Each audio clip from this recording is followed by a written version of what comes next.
पुनर्जन्म लेकर वापस आने के बाद मैंने जो पहला काम किया वह था एक पत्थर को कच्चा निगल लेना। इतना ही नहीं, भरी महफिल में मैंने खुद से प्यार करने वाली औरत को एक बैम्बू पेट वाइपर, ग्रीन पेट वाइपर जिंदा निगलने के लिए मजबूर किया। सबको लगा कि मैं पागल हो गया हूँ। हालांकि वे यह नहीं जानते थे कि 1 मिनट से भी कम समय में दुनिया भर के जीव विकृत म्यूटेट होने वाले हैं। सभी इंसानों को उस भोजन के आधार पर अलौकिक प्रतिभा, सुपर नेचुरल टैलेंट्स प्राप्त होगी जो उन्होंने इस परिवर्तन से ठीक पहले खाया होगा। पिछली जिंदगी में आपदा आने से पहले मैंने मटन बन, भेड़ के मांस का बन खाया था, जिसके कारण मुझमें लंबे बाल पैदा करने की प्रतिभा जागी थी। शुरुआत में खराब मौसम में अपनी मानसिक शक्ति का उपयोग करके ऊन बनाने की यह क्षमता थोड़ी काम आती थी, लेकिन जैसे जैसे विकृत राक्षस शक्तिशाली होते गए मैं वास्तव में एक असहाय भेड़ बन गया जिसे कोई भी काट सकता था। और इस जीवन में पुनर्जन्म लेकर आने के बाद मैंने पहले से ही पूरी तैयारी कर ली थी। पिछली जिंदगी में मैंने एक विशाल कुत्ते को देखा था जिसके पास पांगू जैसी शक्ति थी, और वह शहर के दक्षिण में स्थित एक प्राचीन वस्तुओं की दुकान एंटीक शॉप के मालिक द्वारा पाला गया एक साधारण देसी कुत्ता ही था जो बदल गया था। जिज्ञासा और संयोगवश मुझे मालिक से पता चला था कि वह कुत्ता उसे बचाते समय गलती से एक जेड पत्थर, जेड स्टोन निगल गया था। वापस आने के बाद मेरा पहला काम शहर के दक्षिण वाली उस दुकान को ढूंढना था। मैंने अपनी पूरी जमा पूंजी जुटा कर उस दुकान से वह पत्थर खरीद लिया। जहां तक बात रही कि मैंने सिया वानरो को उसका पालतू सांप निगलने के लिए क्यों मजबूर किया, तो ऐसा इसलिए था क्योंकि मेरी सहपाठी सिया वानरो वास्तव में मुझसे प्यार करती थी। पिछली जिंदगी में जब आपदा आई तब भी उसने मेरा साथ नहीं छोड़ा था। उसने बर्फ और हिम, आइस एंड स्नो की प्रतिभा हासिल की थी जो उसे इस नरक जैसी दुनिया में सुरक्षित रखने के लिए काफी थी। फिर भी वह पूरी निष्ठा के साथ मेरे पीछे चली और मुझ जैसे मामूली प्रतिभा वाले इंसान की रक्षा की। अंततः मेरे बोझ के कारण हम दोनों को ही दुखद अंत झेलना पड़ा। अब पुनर्जन्म के बाद मैं स्वाभाविक रूप से उसकी मदद करना चाहता था ताकि वह और भी शक्तिशाली प्रतिभा हासिल कर सके। पिछली जिंदगी में सिया वानरो का यह पालतू सांप ही उत्परिवर्तन के प्रभाव में एक जियाओलोंग फ्लड ड्रैगन बन गया था। अगर वह उस प्राचीन दुकान के रखवाले कुत्ते से लड़ाई में नहीं हारता तो भविष्य में उसके 5 पंजों वाले सुनहरे ड्रैगन, 5 क्लॉड डिवाइन ड्रैगन बनने की बहुत अधिक संभावना थी। इसे कच्चा निगलने की शर्त इसलिए थी क्योंकि पिछली जिंदगी के अनुभवों से इंसानों को पता चला था कि कच्चा निगलने से प्रतिभा का प्रभाव सबसे अच्छा होता है। अगर मेरा ड्रैगन वेन जेड इंसानी ताकत से काटा जा सकता तो मैं चाहता था कि सिया वानरो भी उसका एक हिस्सा खाए। लेकिन अब एक स्तर नीचे का जियाओलोंग भी सिया वानरो की पिछली जिंदगी की बर्फ वाली प्रतिभा से कई गुना बेहतर था। इस क्षण मेरी जिद का सामना करते हुए सिया वानरो के चेहरे पर जटिल भाव थे। एक तरफ वह लड़का था जिसे वह सालों से प्यार करती थी और दूसरी तरफ उसका प्यारा पालतू जानवर। उसका मन दुविधा से भरा था, लेकिन मेरा अडिग रवैया देखकर उसने फैसला कर लिया, सॉरी छोटी किंग, उसके लिए मैं कुछ भी कर सकती हूँ। सिया वानरो ने झटके से सांप को हाथ में लिया और पूरी क्लास के सामने उसे किसी नूडल्स की तरह सीधे निगल लिया। सिया वानरो को मेरे साथ पागलपन करते देख पूरी क्लास के छात्र इतने स्तब्ध थे कि उनके मुंह से एक शब्द नहीं निकला, बस दहशत भरी आवाजें आईं। उन्हें लगा कि वे खुद भी पागल हो रहे हैं। जब सिया वानरो वाटर डिस्पेंसर की ओर भागी और पागलों की तरह कई गिलास पानी पीकर दीवार के सहारे उल्टी करने लगी, तब जाकर क्लास को होश आया। धिक्कार है सिया वानरो, तुम गंभीर हो, तुम पागल हो गई हो क्या? उसने कहा, और तुमने सच में खा लिया? मैं जरूर सपना देख रहा हूँ, मुझे इतना अजीब दृश्य क्यों दिख रहा है? टीचर भी इस सदमे से उभर नहीं पाई थी। वह युवाओं की सोच को समझने में पूरी तरह असमर्थ थी। शोर शराबे के बीच मैं सिया वानरो के पास पहुंचा। इस समय वह किसी परी जैसी लग रही थी, लेकिन उसका सुंदर चेहरा पीला पड़ीडीएच गया था। दर्द के कारण आए पसीने से उसके माथे पर बालों की कुछ लटें चिपक गई थी, जिससे वह बेहद नाजुक और दयालु दिख रही थी। पेट के दर्द को सहते हुए मैंने उसे अपनी बाहों में भर लिया।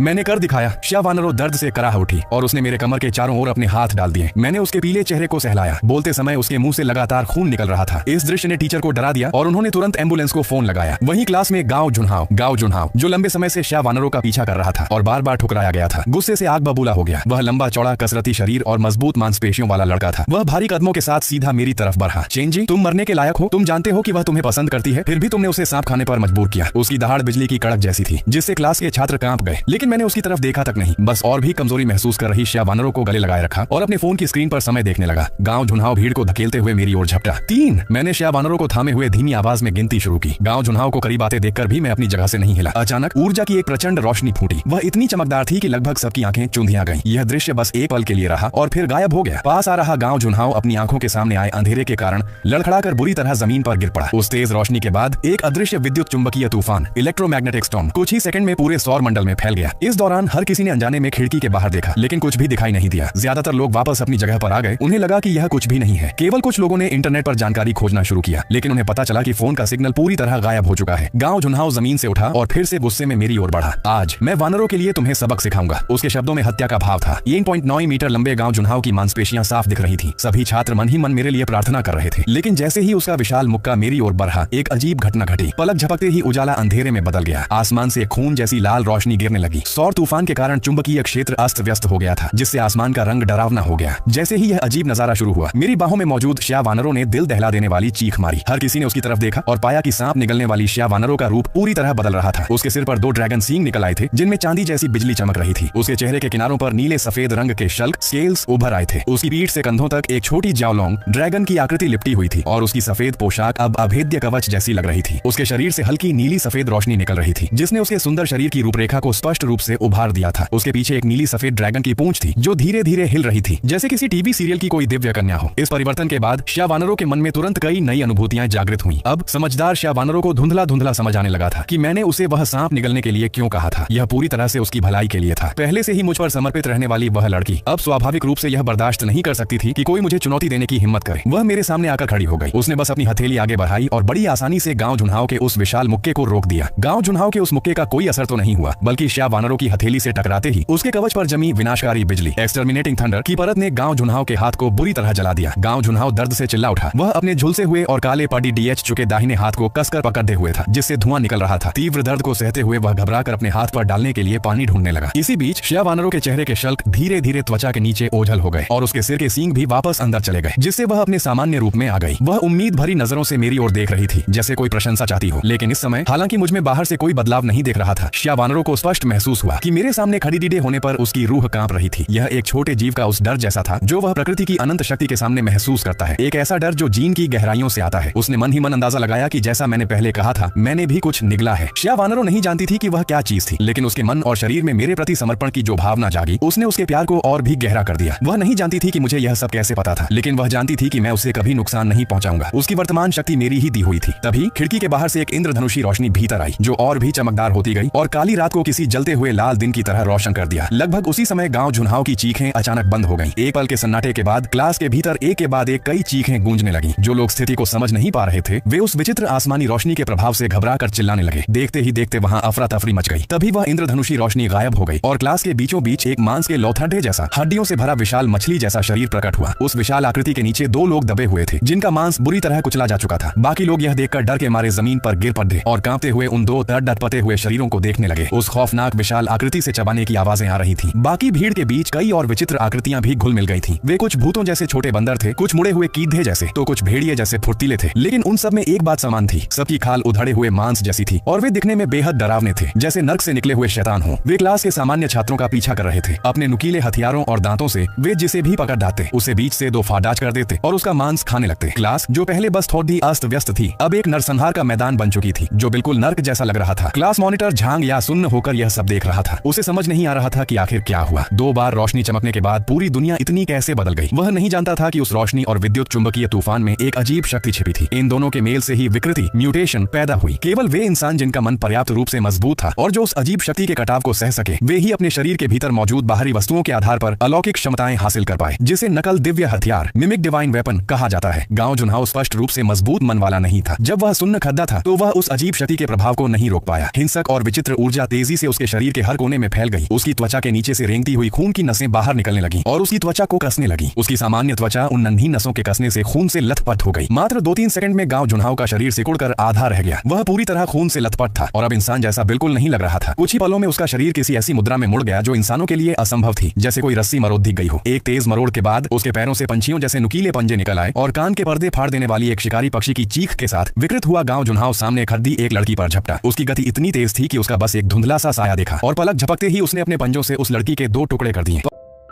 पास ही खड्डा मॉनिटर झांग या डर के मारे पीछे हटने लगा। मैं लाशों के ऊपर खड़ी डीडीएच उस पक्षी जैसे जीव को देख रहा था। मेरी आंखों की पुतलियां सिकुड़ गईं। वह ब्लड मून दानव पक्षी, ब्लड मून डीमन बर्ड था। लेकिन यह विकृत राक्षस गांव झुनहाव से कैसे बन गया? पिछली जिंदगी में मैं इस दिन छुट्टी पर था और स्कूल नहीं आया था, इसलिए मैंने यह खौफनाक मंजर नहीं देखा था। 2 जन्मों का अनुभव होने के कारण मैं विकृति के बाद पैदा होने वाले कई तरह के राक्षसों के बारे में जानता था। गांव झुनहाव से बना यह पक्षी जैसा राक्षस ब्लड मून दानव पक्षी कहलाता है। हालांकि यह सिर्फ एक राक्षस है, लेकिन इसकी गति बहुत तेज है और इसके पंजे चाकू की तरह धारदार होते हैं। विकृति के शुरुआती दौर में ये सबसे हिंसक और घातक राक्षसों में से एक होते हैं। शुरुआती दौर के इंसान अगर उत्परिवर्तन के चरण से बच भी जाते और अपनी शक्तियों को सक्रिय कर लेते, तो भी उन्हें अपनी शक्तियों को समझने के लिए समय चाहिए होता था। ब्लड मून दानव पक्षी की भयानक गति के सामने वे अपनी शक्तियां इस्तेमाल करने से पहले ही मारे जा सकते थे। केवल वे ही बच सकते थे जिनके पास टॉप लेवल की प्रतिभा हो और जो स्थिति को तुरंत समझ सके। एक सामान्य इंसान के लिए इस पक्षी का सामना करने का मतलब था सिर्फ उसका भोजन बनना। खासकर अब जब रोशनी जा चुकी थी और केवल हल्की लाल रोशनी वाला अंधेरा बचा था, ब्लड मून दानव पक्षी की उल्लू जैसी विशेषताएं उसे अंधेरे में और भी खतरनाक बना देती थी। पिछली जिंदगी में जब मेरी शक्तियां जागी थी तो मैं उन्हें ठीक से नियंत्रित नहीं कर पा रहा था और पड़ोसियों ने मुझे राक्षस समझकर बिल्डिंग से बाहर निकाल दिया था। अगर श्यावानरों ने आपस आपदा के तुरंत बाद मुझे नहीं ढूंढा होता तो शायद मैं बाहर ही मर गया होता, लेकिन घर पर रहने के कारण ही मैं इस दानव पक्षी से बच पाया था। इससे मुझे समझ आया कि पिछली जिंदगी में हमारी क्लास का शायद ही कोई छात्र स्कूल से जिंदा बाहर क्यों निकल पाया था। मेरे मन में ये विचार कौंध रहे थे और मैं सतर्कता से उस दानव पक्षी को देख रहा था। साथ ही मैंने तुरंत अपने भीतर की दिव्य शक्तियों को जगाने की कोशिश की। तभी मेरे दिमाग में मेरी अपनी प्रतिभा की जानकारी उभर कर आई। मेरी आंखें चमक उठी। ब्लड मून दानव पक्षी, आज मैं तुझ पर ही अपना हाथ आजमाऊंगा। मैंने जमीन पर एक पैर पटका और मेरे शरीर से अचानक सुनहरी रोशनी फूटने लगी। मेरे सिर पर एक ब्लैक गोल्ड फ्लाइंग फिश जैसा मुखौटा आ गया जिसने मेरे चेहरे को ढक लिया। मेरे सिर के पीछे सुनहरे धागे आग की लपटों की तरह लहराने लगे। चमकते हुए काले सुनहरे कवच की परतें जो ड्रैगन के शल्कों जैसी दिख रही थी मेरे पूरे शरीर को ढकने लगी। इन कवच की परतों ने मेरे पहले से ही लंबे शरीर को और भी शक्तिशाली और प्रभावशाली बना दिया था। मेरी पीठ के ऊपर से नीली और बैंगनी रंग की रहस्यमयी ऊर्जा की लहरें निकल रही थी जो मुझे किसी अजेय देव योद्धा सेलेस्टियल जनरल जैसा रूप दे रही थी। जैसे ही मेरा यह नकल कवच मिमिक आर्मर प्रकट हुआ, पास खड्डी श्यावानरो अपनी सांसें रोककर मंत्रमुग्ध होकर मुझे देखने लगी। उसकी आंखों में मेरे लिए अगाध श्रद्धा और सम्मान था। वहीं दूसरी ओर जो छात्र राक्षसों में बदल चुके थे वे मानो इस दिव्य शक्ति को देखकर बुरी तरह उत्तेजित हो गए और एक साथ मुझ पर झपटने लगे। मेरे सबसे करीब वह विशाल मछली नुमा राक्षस फिश मॉन्स्टर था। उसका 3-4 मीटर ऊंचा शरीर मेरे इस कवचधारी रूप के सामने अब भद्दा और सुस्त लग रहा था। लेकिन जैसे ही मेरी निगाहें उस पर पड़ी, शायद उसकी धुंधली मानवीय यादें जाग उठी जिससे उसके भीतर एक अनजाना डर पैदा हुआ। वह कुरूप और विकृत राक्षस गुस्से से पागल हो उठा और दहाड़ते हुए सीधे मेरी ओर बढ़ा। यह देखकर श्यावानरों ने आगे बढ़कर अपनी शक्तियों का इस्तेमाल करना चाहा, लेकिन मैंने हाथ बढ़ाकर उसे रोक दिया। अगले ही पल श्यावानरों ने देखा कि मैं बढ़े कदम भरते हुए उस विशाल मछली राक्षस की ओर दौड़ रहा हूं। पलक झपकते ही हम दोनों, एक विशाल और एक छोटा साया, आपस में टकरा गए। हवा में एक अदृश्य ऊर्जा की लहर का विस्फोट हुआ और हमारे पैरों के नीचे की जमीन उस ताकतवर टक्कर से फट गई। हालांकि कवच पहनने के बाद मेरी लंबाई लगभग 2 मीटर हो चुकी थी, लेकिन 4 मीटर ऊंचे उस दैत्य के सामने मैं अब भी एक बच्चे जैसा ही दिख रहा था। कद और वजन के इस अंतर के कारण जमीन फटने से मेरा संतुलन बिगड़ने लगा और ऐसा लगा मानो मैं ताकत के मामले में उससे पीछे छूट रहा हूँ। पास ही खडीडीहा गांव जुन्हाव से बना वह ब्लड मून दानव पक्षी, ब्लड मून डीमन बर्ड, बेहद चालाक था। उसे लगा कि मछली राक्षस का पलड़ेहा भारी है, इसलिए वह एक तीखी चीख के साथ हम दोनों की लड़ाई के बीच कूद पड़ा। ठीक उसी समय मैंने बद्धी फुर्ती से अपना एक पैर पीछे की ओर तिरछा लिया और अपने हाथों की मुद्रा बदली। मैंने धकेलने के बजाय खींचने की तकनीक, पुलिंग टेक्निक का इस्तेमाल किया और उस 4 मीटर ऊंचे विशाल मछली राक्षस के शरीर को हवा में उठा दिया। मैंने पूरी ताकत के साथ उसे सीधे उस दानव पक्षी की ओर फेंक दिया जो हवा से हम पर हमला करने आ रहा था। मछली जैसे उस दानव का विशाल और कुरूप शरीर दीवार में धंस गया था, जिसे देख ब्लड मून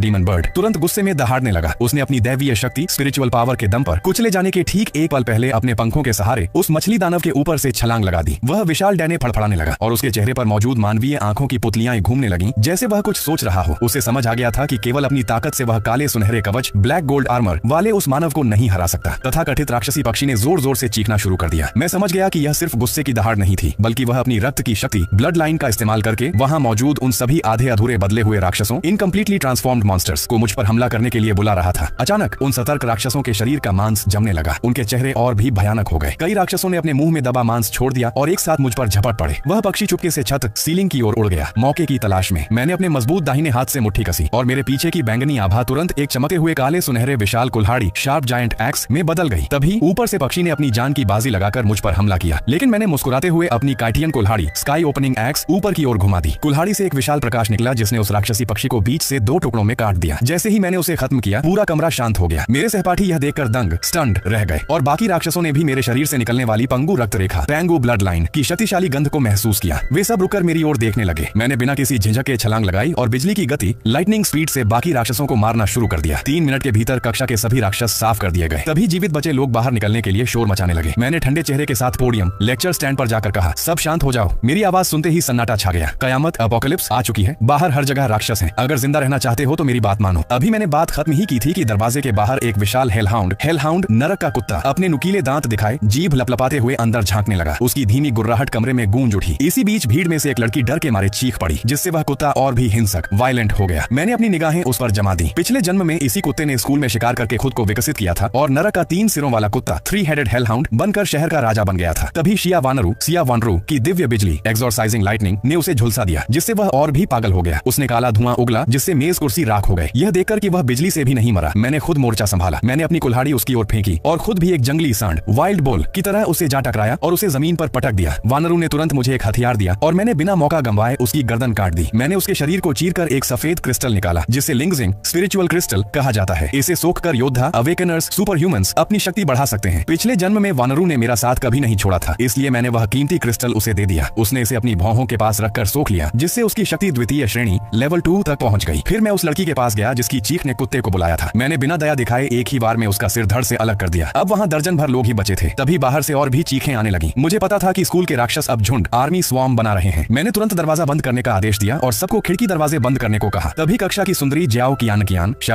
ने बाहर अपनी सहेली को मरते देखा और दया, सिंपैथी वश दरवाजा खोलने की कोशिश कोशिश करने लगी। मैंने उसका हाथ मजबूती से पकड़ लिया। क्या तुम हम सबको इसके साथ मरवाना चाहती हो? मैंने बर्फ जैसी ठंडी आवाज में पूछा। उसने गुस्से में कहा, चेन जी, तुम इतने पत्थर दिल कैसे हो सकते हो? मैंने मुस्कुराते हुए कहा, ठीक है, अगर तुम्हें मैं पत्थर दिल लगता हूँ तो तुम खुद मसीहा सेंट बन जाओ। मैंने अपना कवच मिमिक आर्मर सक्रिय किया, दरवाजा खोला और उसे बाहर धक्का दे दिया। बाहर निकलते ही वह डर गई और दरवाजा पीटने लगी। चेन जी, मुझे अंदर ले लो। लेकिन बाहर के भूखे राक्षसों ने उसे घेर लिया। अंदर सब सहमे हुए थे और बाहर उसे खाए जाने की आवाजें आ रही थी। मैं दरवाजे के पीछे सतर्क खड़ा रहा। अगर कोई राक्षस अंदर आता तो मैं अपनी जान की बाजी लगाकर भी वानरों को यहाँ से सुरक्षित बाहर निकालता।